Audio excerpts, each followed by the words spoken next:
रणवीर गंगवा जिंदाबाद, रणवीर सिंह गंगवा जिंदाबाद,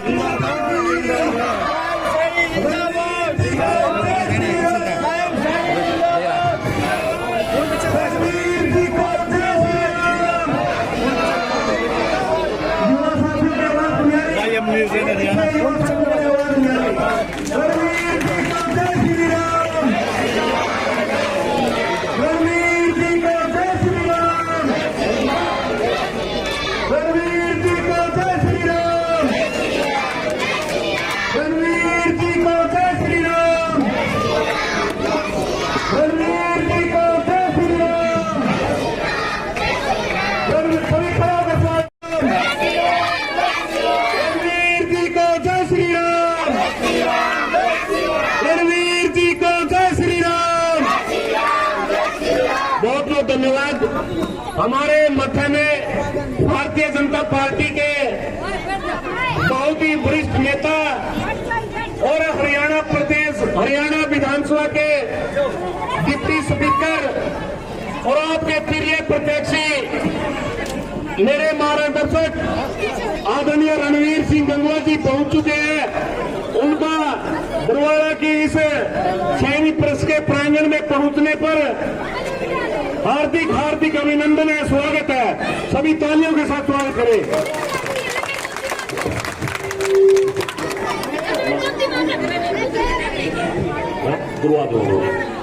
साथ में फोरम में चेयरमैन सतवीर वर्मा जी वो भी पहुंचे, उनका भी स्वागत अभिनंदन है। तालियां रुकनी नहीं चाहिए। साथ में हमारे महिला मोर्चा की जिले की अध्यक्ष सुनीता रेड्डी जी, उनका भी स्वागत अभिनंदन। मनीष गोयल जी, उनका भी स्वागत अभिनंदन। हमारे इस बरवाड़ा मंडल के अध्यक्ष श्री महेश शर्मा जी का भी यहाँ पहुंचने पर स्वागत है, अभिनंदन है। पवन शर्मा जी का भी स्वागत और अभिनंदन। आदरणीय बुजुर्ग और नौजवान दोस्तों, जिस तरह से आपको पता है कि आने वाली 5 अक्टूबर को हमारे विधानसभा के चुनाव होने जा रहे हैं और जैसे कि मैं बता रहा था कि यह चुनाव नए सैनिक के लिए है। उसके लिए आपसे वोट की अपील के लिए, आपसे आशीर्वाद के लिए हमारे मध्य में माननीय डिप्टी स्पीकर रणवीर गंगवा जी जो हमारे प्रिय प्रत्याशी हैं वो पहुंचे हैं। तो मैं इस कड़ी में सबसे पहले जो हरियाणा की समान सुरक्षित पगड़ी है वो उनको समान दादा जी करो।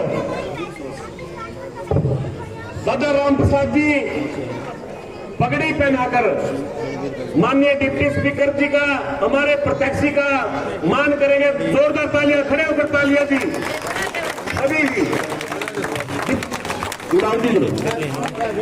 दादा जोरदार तालियों से करो।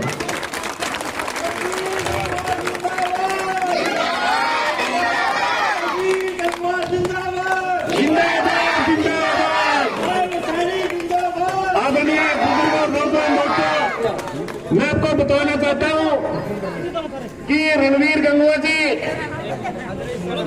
जिनके सानिध्य में सतवीर जी, पासवान जी, दिनेश जी आप ऊपर आ जाओ।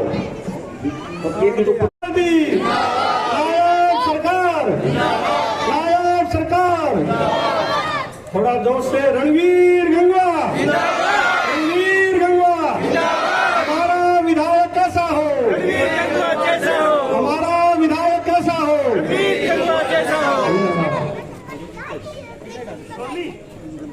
बरवाड़ा विधानसभा में आज बरवाड़ा शहर की इस पावन पवित्र सैनी परस धर्मशाला में माननीय रणवीर गंगवा जी जो भाजपा प्रत्याशी है, कमल का फूल लेके जिन्होंने हाईकमान ने जिनको हमारे यहाँ भेजा है, लगातार 2 बार लड़वा हल्के से विधायक हैं, हरियाणा सरकार में डिप्टी स्पीकर हैं, तो इतने बड़ा कद, इतना बड़ा व्यक्तित्व जो हमारे यहाँ बरवाड़ा विधानसभा में कमल का फूल खिलाने के लिए भेजा है। क्योंकि पिछले 2 बार से किसी न किसी कारण से हमारा विधानसभा में हिस्सा पीछे रह जाता था। सरकार होने के बावजूद भी कहीं ना कहीं विकास की जो हिस्सा होने के कारण विधायक होते, हमारे मंत्री होते यहाँ से सरकार में, तो हमें विकास के लिए किसी का मुंह नहीं देखना पड़ता, हमारा हल्का पीछे ना पिछड़ता।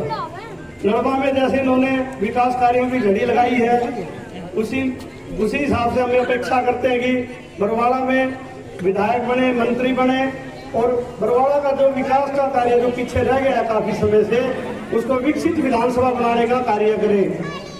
आप सबसे यही निवेदन है कि 5 अक्टूबर को कमल का वोट इतना जोर से दबाएं कि विधानसभा में हमारे यहाँ कोई रुकावट ना आए। डिप्टी स्पीकर होने के नाते ये तो है ही कि हम केवल एमएलए के लिए या विधायक के लिए बटन नहीं दबाएंगे, हम कैबिनेट में अपने हिस्से के लिए बटन दबाएंगे और नायब सरकार में अपना हिस्सा सुनिश्चित करेंगे। और जब इनको ताकत मिलेगी तो बरवाड़ा में विकास के कार्य होंगे। और इसी के साथ मैं निवेदन करूंगा कि 5 अक्टूबर को ज्यादा से ज्यादा मतदान करें, मतदान में भाग लें और कमल का फूल का बटन दबाएं और भारतीय जनता पार्टी को भारी बहुमत से जिताएं। धन्यवाद। वादा रहा गंगवा साहब आपसे, हम आपका साथ निभाएंगे। बरवाड़ा विधानसभा से विधायक हम आपको बनाएंगे, हम आपको बनाएंगे। वादा करते हैं, वादा करते हैं, हम तो आपसे के साथ रहेंगे, हम हाँ साथ रहेंगे हम। आप जाए गांव हमारे, स्वागत करे हम आपका सारे। आप जाए गांव हमारे, स्वागत करे हम आपका सारे। यूं समाज में आते रहना कोई शिकवा यदम, रहना कोई शिकवा यदम। गंगवा साहब जी वादा आपसे के साथ रहेंगे हम, के साथ रहेंगे हम। पहले भी हम साथ आपके, आज भी है हम साथ आपके। पहले भी हम साथ आपके, आज भी है हम साथ आपके। आगे भी साथ रहेंगे। उठाते हैं आज कसम, उठाते हैं आज कसम। वादा करते हैं, वादा करते हैं, हम तो आपसे के साथ रहेंगे हम। लोग कहेंगे, कहते रहेंगे, आप यही आगे बढ़ते रहेंगे। लोग कहेंगे, कहते रहेंगे, आप यही आगे बढ़ते रहेंगे। और विधायक फिर मंत्री बनोगे जी पक्का, लगा ले कोई कहते नाही दम, लगा ले कोई कहते नाही दम। वादा करते हैं, वादा करते हैं, हम तो आपसे के साथ रहेंगे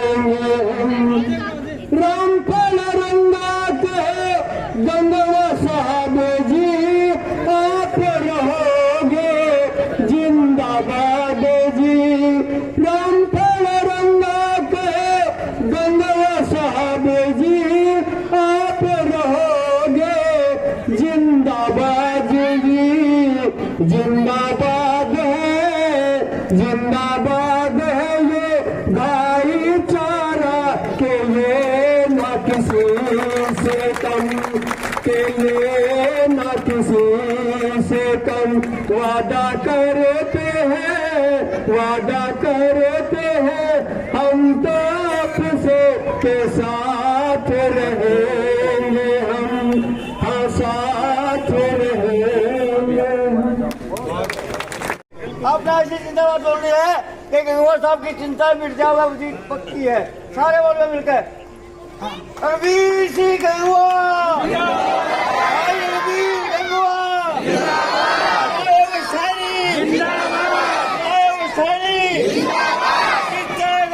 जीतेगा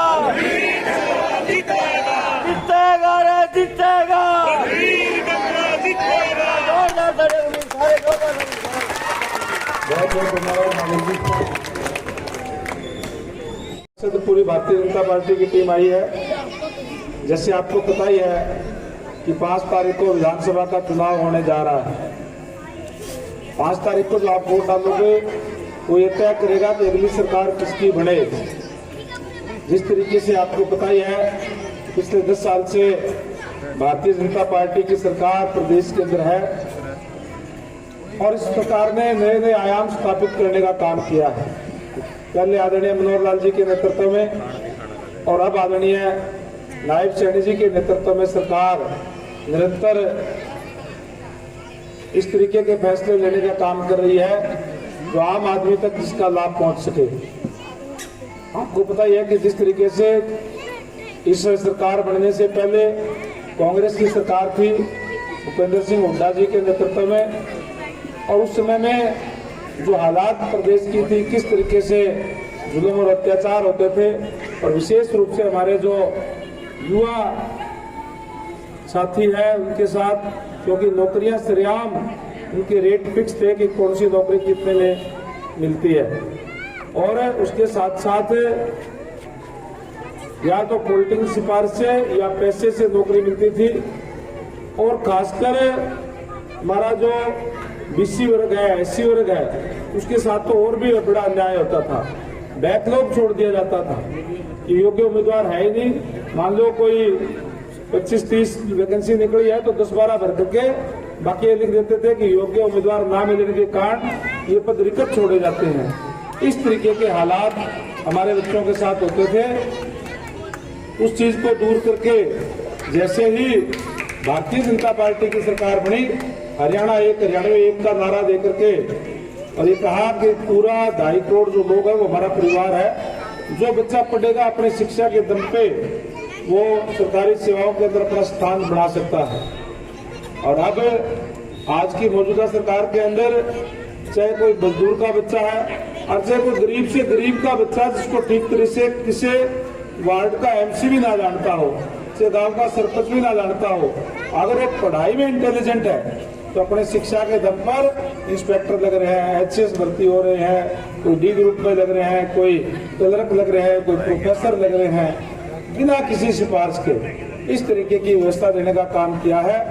और आज तो हमारे जो मौजूदा मुख्यमंत्री है आदरणीय नायब सैनी जी, केवल उनको 2 महीने समय मिला काम करने का, क्योंकि पहले जैसे ही मुख्यमंत्री बनाए आचार संहिता लग गई थी और अब 2 महीने काम केवल किया है और उसके बाद फिर आचार संहिता लग गई है। और मैं बड़े गर्व और फक्र के साथ कह सकता हूं कि आज नायब सैनी जी ने हरियाणा प्रदेश के लोगों में के दिलों में अपनी जगह बनाने का काम किया है।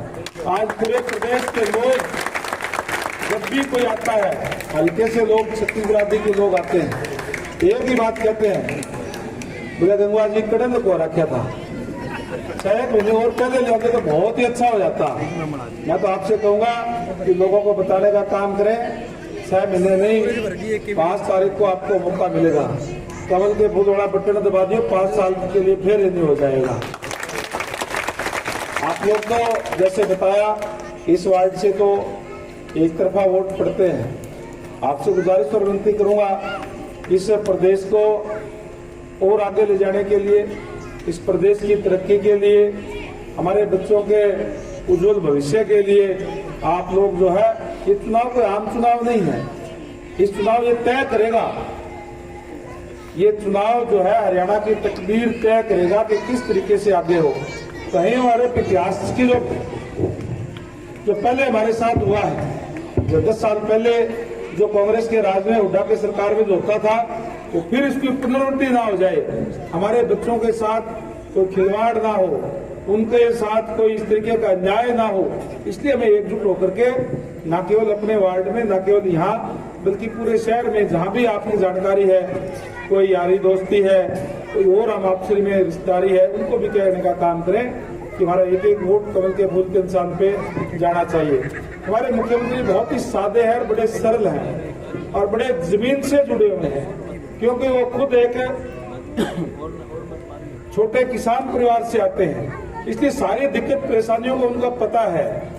अभी बारिश लेट हुई और बारिश लेट होने से किसान का खर्चा बढ़ जाता है, और उन्होंने तुरंत निर्णय लिया मीटिंग बुला करके कि क्योंकि किसान का खर्चा बढ़ गया, खारा मीठा पानी लगा करके, डीजल फूंक करके, और वो अपनी फसल को बचाने का काम करते हैं, क्योंकि उनको पता है, उनको खुद उनको खेती की हुई है, इसलिए तुरंत उन्होंने इस बात का फैसला किया कि किसान अपने रजिस्ट्रेशन करा कर 2000 रुपए प्रति एकड़ के हिसाब से हम उनको उसकी किसान की जो लागत बढ़ी है उसकी भरपाई करने का काम करेंगे। ऐसा कभी नहीं हुआ, कभी हरियाणा प्रदेश के अंदर पहली बार ऐसा हुआ है, क्योंकि जो अपने आप को किसान मुख्यमंत्री कहते हैं, उनके राज में तो 2-2, 2.5 रुपए के चेक दे करके किसानों के साथ बद्दा मजाक करने का काम करते थे।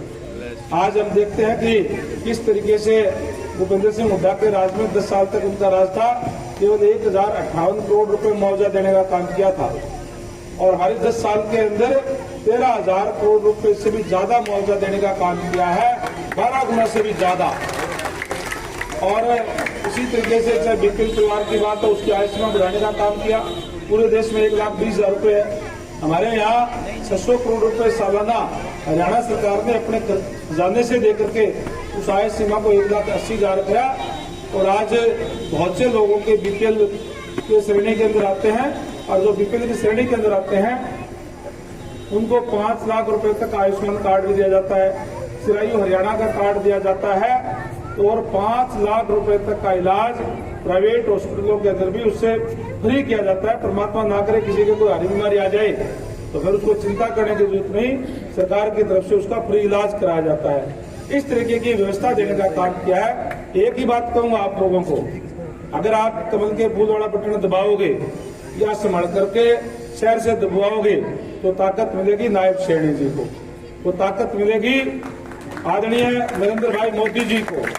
अगर कोई किसी के बहकावे में आगे कोई लोग, अगर कहीं कोई उत्सुक होगी तो ताकत मिलेगी भूपेंद्र सिंह हुड्डा को, जिन्होंने पहले भी हमारे बच्चों के साथ अन्याय करने का काम किया है। इसलिए चुनाव सतर्क रह करके, संभल करके, और न केवल अपना बल्कि अपने अड़ोसियों पड़ोसियों को भी संभाल करके, और उसके बाद एक एक वोट कमल के फूल के निशान पर दबवाना है। ये हमारे बच्चों के भविष्य की बात है। ये कहने के लिए आज आपके बीच में आए थे। मैं विशेष रूप से धन्यवाद करूंगा हमारे अजीत प्रवीण सैनी जी का, पूरे आज जो भी संयोजक है, हमारे पार्षद महोदय बैठे, जितने भी साथी यहाँ बैठे हैं, जिन्होंने आज इस प्रोग्राम का आयोजन करने का काम किया है, क्या दिन से आभार व्यक्त करता हूँ।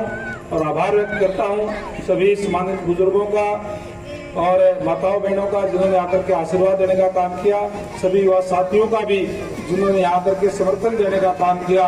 उम्मीद करूंगा एक एक साथी 5 तारीख तक सचेत रह करके, सावधान रह करके, अपना एक एक कीमती वोट कमल के फूल के ऊपर डाल करके भारी मतों से यहाँ से जिताने का काम करेंगे। मैं आपको ये जरूर विश्वास दिलाना चाहूंगा कि बरवाड़ा की हालत आप जो गली गली के अंदर घूम के देख रहा हूँ, बरवाड़ा की हालत तो अच्छी नहीं है, यहाँ सुधार करने की बहुत ज्यादा जरूरत है।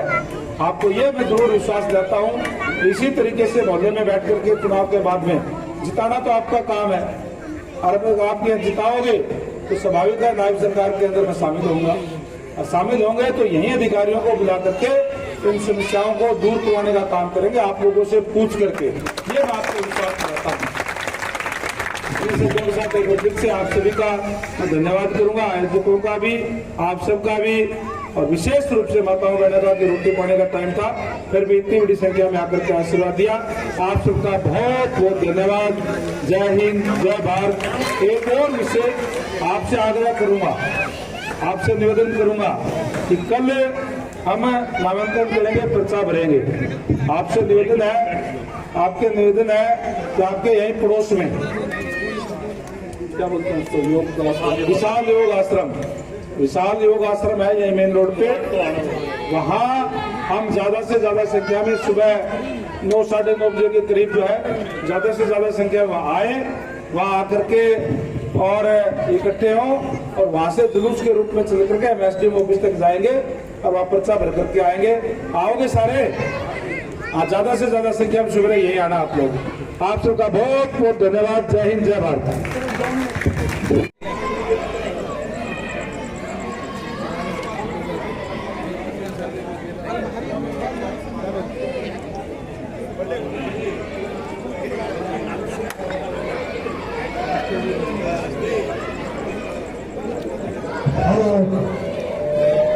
भाई धर्म सिंह जी,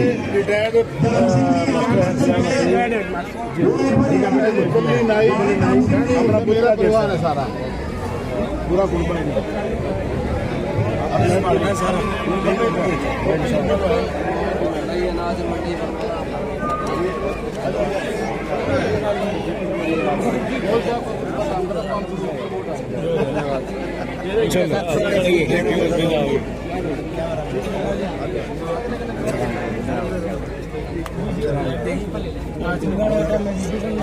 ये युवा टीम है जी। व्हाट्सएप आ गया,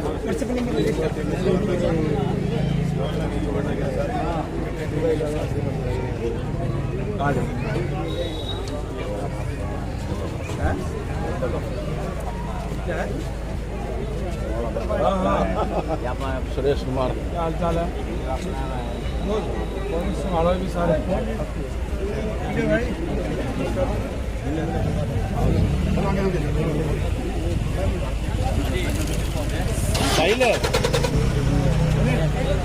फोटो ले भाई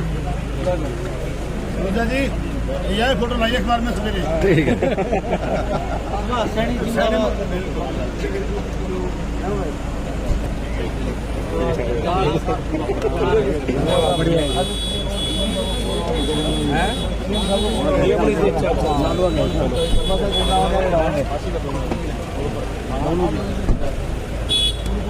वार्ड नंबर 3 सुबह उसके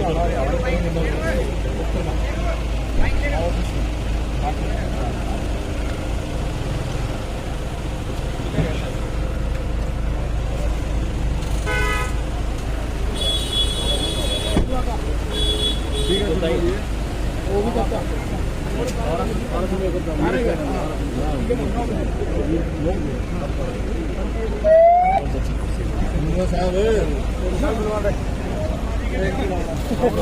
ठीक है, कर दियो। हाँ कर देगा, कल नंबर आनी चाहिए अपनी। ठीक है, ठीक